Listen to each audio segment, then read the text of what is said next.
The rooms we've been told to enter are empty. Why Black entrepreneurial power lives in policy, not networking events.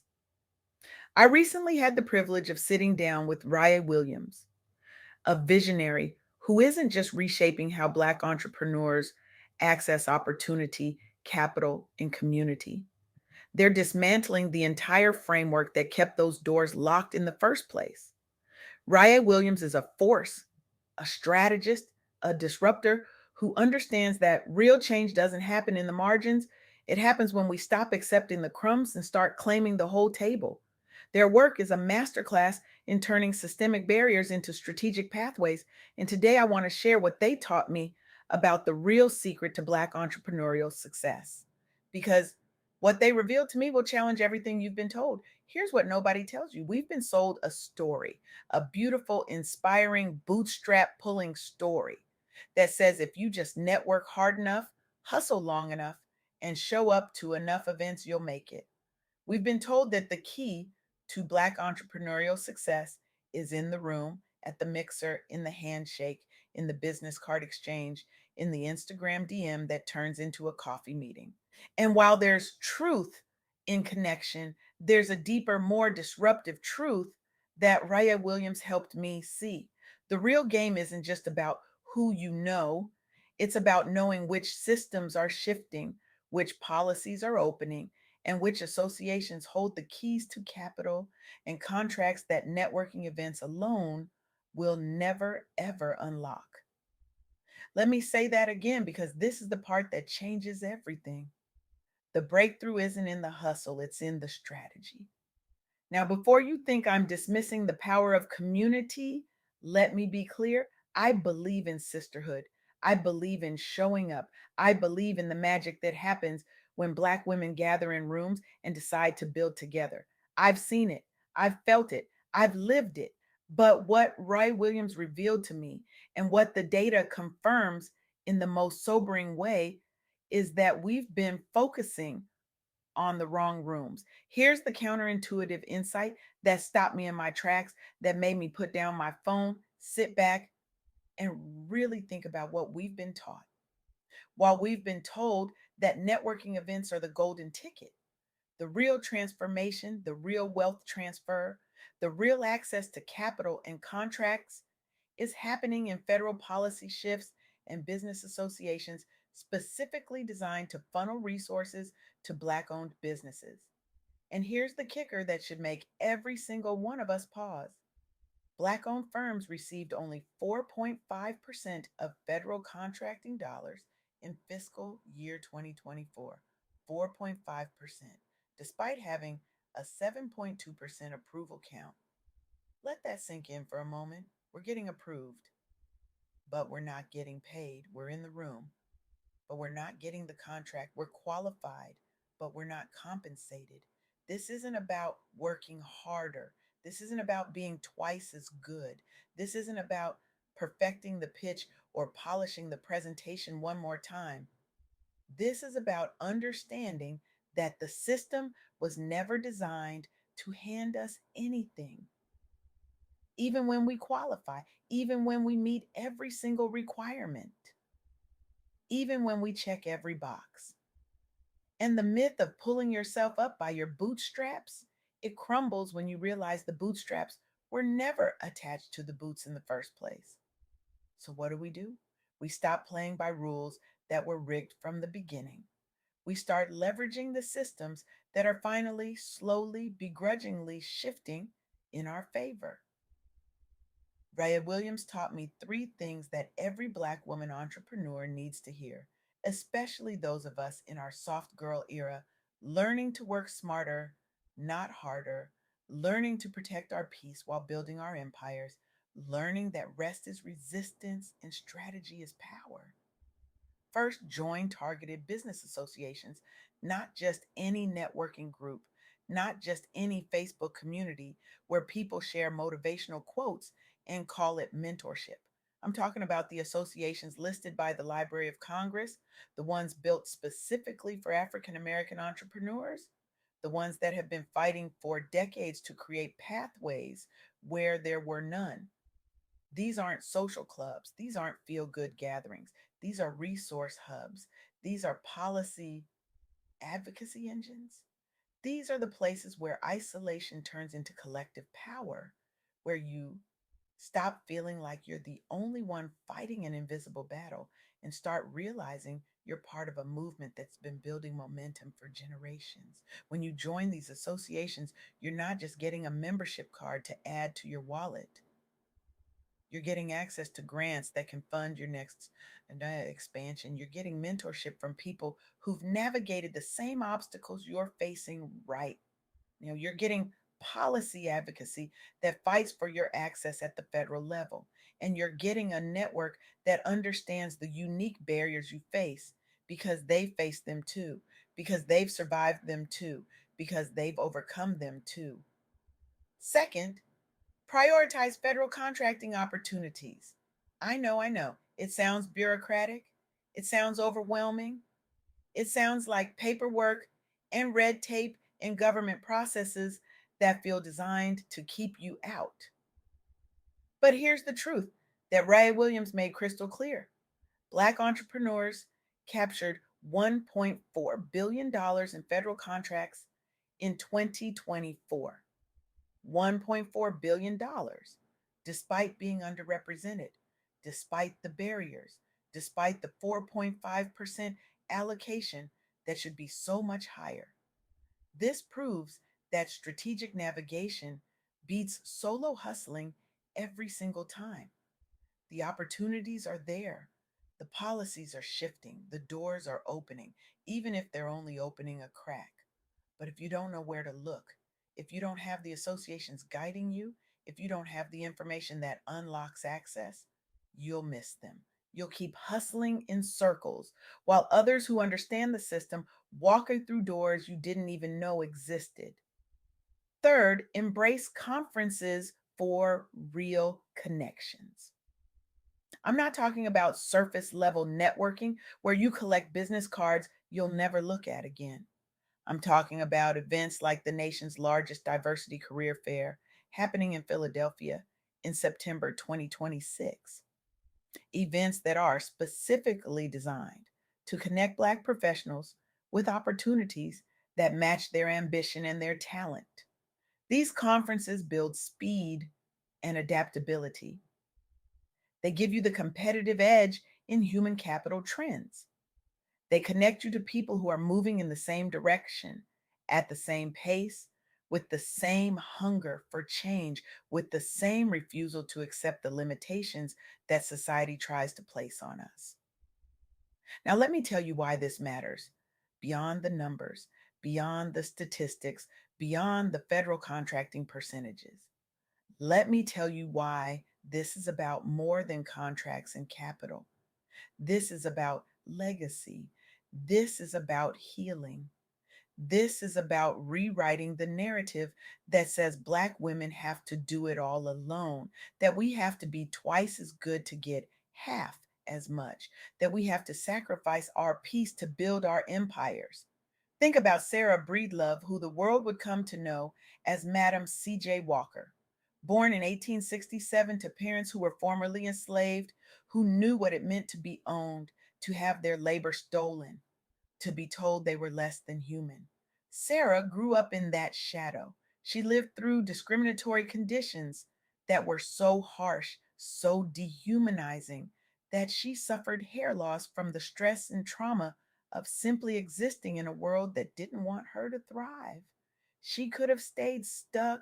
She could have accepted that the world wasn't built for her. She could have believed the lie that she didn't deserve more, but instead she turned her pain into purpose.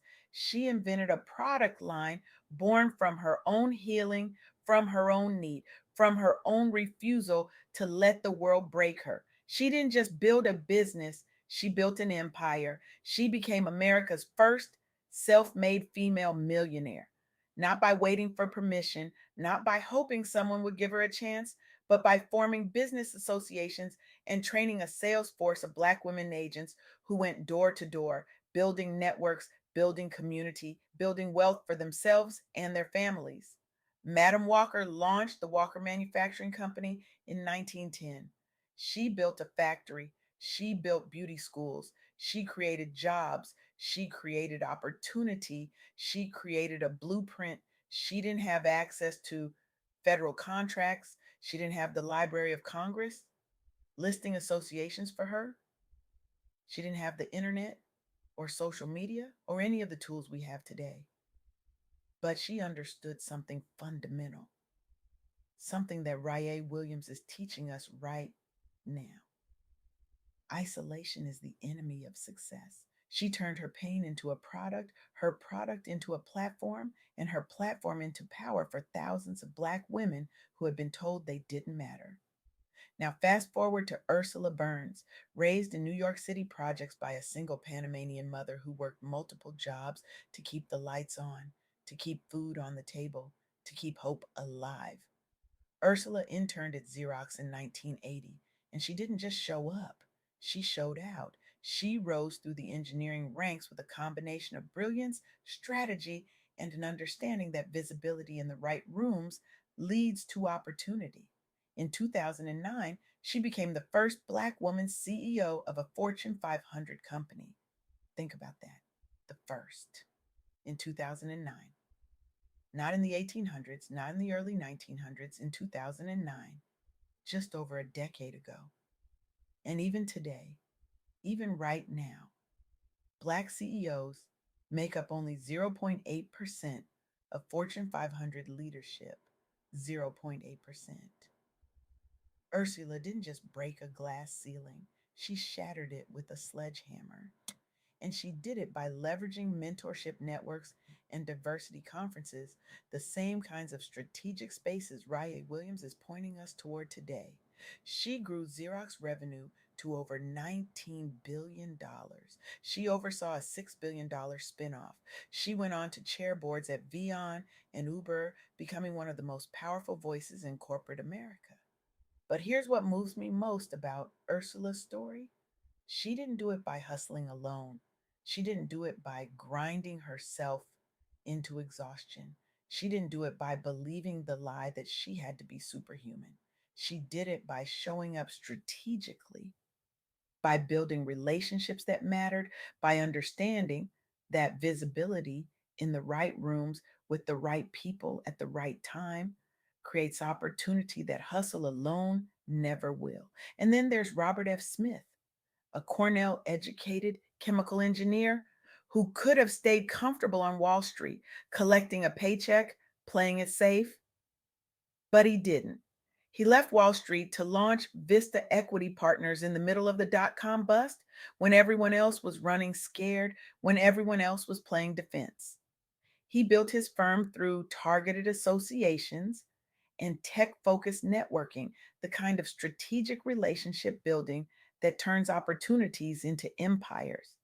Today, Vista manages over $100 billion in assets. 100 billion. Robert F. Smith is the richest Black American according to Forbes. But that's not what defines his legacy. In 2019, he stood in front of the Morehouse graduating class and did something that will echo through generations. He paid off their entire student debt, every single penny. Let me say that again because this is what wealth looks like when it's used for liberation. He paid off their debt because he understands that wealth isn't just about accumulation. It's not about the cars or the house or the Forbes list. It's about liberation. It's about creating pathways for the next generation. It's about using the systems that tried to exclude you to build something so powerful that you can turn around and set others free. These aren't just success stories. These aren't just inspirational tales to make us feel good for a moment and then go back to business as usual. These are blueprints. These are proof that when we stop trying to do it alone, when we stop believing the myth that hustle is enough, when we start leveraging associations, policies, and strategic networks, we don't just survive, we thrive, we build legacies, we change the game for everyone who comes after us. But here's where it gets personal for those of us in the soft girl era, for those of us who are learning to be soft in a world that taught us survival. For so long, we've been told that strength means doing it all. Strength means carrying the team. Strength means never asking for help.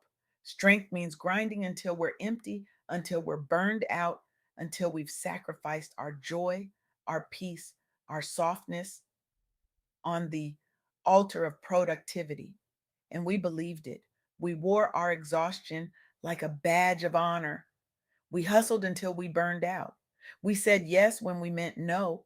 We carried everyone else's dreams while our own sat on a shelf collecting dust, gathering cobwebs, waiting for a moment that never seemed to come. But what Raeh Williams is teaching us, what Madam Walker and Ursula Burns and Robert F. Smith are showing us, is that real strength is strategic. Real strength is knowing when to lean into community. Real strength is understanding that the systems are shifting and we don't have to break ourselves to access them. We just have to show up in the right places with the right information, with the right support, with the right people who see our vision and want to help us build it. This is the soft girl era version of entrepreneurship. This is where we stop grinding and start grounding. This is where we stop hustling alone and start building together. This is where we say, I don't have to do this by myself. There are associations built for me. There are policies designed to support me.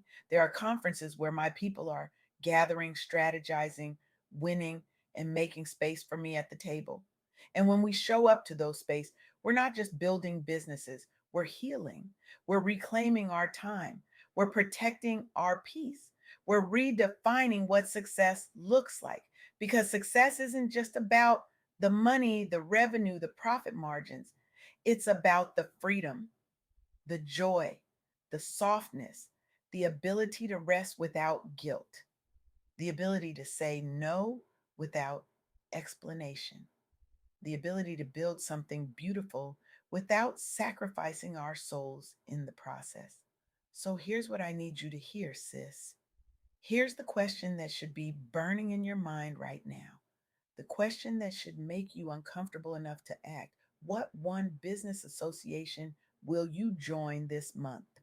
What one 2026 Black conference will you register for today? What one strategic move will you make right now to claim your share of federal contracts and networks? Because your breakthrough doesn't start with another networking event where you exchange pleasantries and nothing changes. It starts with showing up strategically, not showing up everywhere, not saying yes to every invitation, not hustling yourself into exhaustion while the system continues to underpay and undervalue you, but showing up in the spaces that matter, the spaces where policy meets power, the space where community meets capital, the space where your soft girl era meets your CEO era, where your rest becomes your resistance, where your strategy becomes your superpower. This is how we win, not by doing more, but by doing it differently, not by grinding harder, but by moving smarter, not by carrying the weight alone, but by building with our people, leveraging the systems, and claiming what's already ours, what's always been ours, what they tried to keep from us, but can't anymore because we know too much now, because we're too connected now, because we're too powerful now. Raeh Williams is opening the door. The data is showing us the way. The ancestors paved the path with their blood, their sweat, their tears, their brilliance, their refusal to give up. Now it's our turn to walk it softly, strategically, and powerfully, because the world tried to teach us survival, but we're learning something better. We're learning to thrive. We're learning that our softness is our strength. We're learning that our strategy is our power. We're learning that our community is our competitive advantage. And we're doing it together, not in isolation, not in exhaustion, but in collective power, in shared vision, in strategic action that creates legacy, that creates wealth, that creates freedom for us and for every Black woman who comes after us. The rooms we've been told to enter are empty, but the rooms where real power lives, where real wealth is transferred, where real change happens, those rooms are waiting for us. And it's time we walked in, not asking for permission, but claiming what's ours. What will you claim today?